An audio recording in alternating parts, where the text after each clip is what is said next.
فرمایا طرح طرح کی سوچ و بچار میں مت پڑو،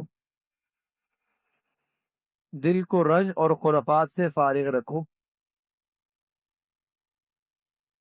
طرح طرح کی سوچ اور بچار کی کوئی مت رہو، رنج کو قلب پر آنے نہ دو بلکہ جسم پہ لو۔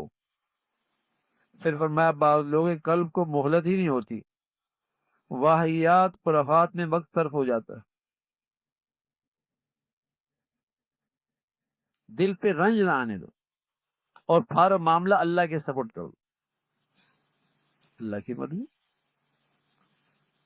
کوئی بات کی بات ذہن میں آ گئی، جب وقت آئے گا تو اللہ خیر کر دے۔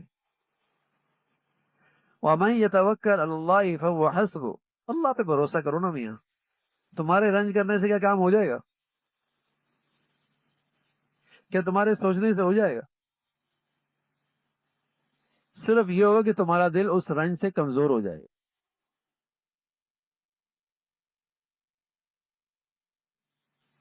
تو دل پہ رنج نہ آنے دو۔ اگر ماضی کا ہے تو سمجھو اس میں میرے لیے خیر ہوگی، کوئی بہتری ہوگی۔ آئندہ ہے تو معاملہ اللہ کے سپورٹ کر دو میاں، اس وقت جینا کس نے پتا ہے؟ بس اوقات ہم سالوں پہلے ایک بات سوچنے لگ جاتے ہیں، حالانکہ وہ زندگی کے وہ دن اس کو ملنی نہیں ہے، اور اس کو سوچ کی وجہ سے آج اپنی خراب کر رہا ہے، آج خراب کر رہا ہے۔ میاں اس وقت ہوگا تو اللہ تو آج بھی ہے، اس وقت بھی ہے، اللہ دیکھ لیں گے، اللہ سے کہہ دیں گے۔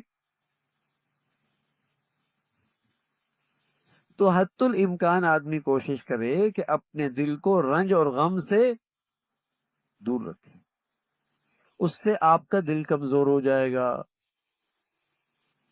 اس کا آپ کی صحت پر بھی اثر پڑے گا، اس سے آپ کو عبادات میں بھی سستی ہونے لگ جائے گی۔ اس معاملے کو اللہ کے سپرد کرو۔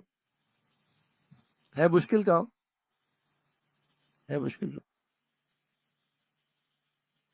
لیکن اس سے آدمی بہت ساری مایوسیوں سے بچ جائے اور زندگی کی تلخی سے محفوظ ہو جائے گا۔ فرمایا دل کو رنج اور خرافات سے فارغ رکھو، طرح طرح کے سوچ و بچار میں مت رہو، رنج کو قلب پر مت آنے دو بلکہ جسم پہ لو بس۔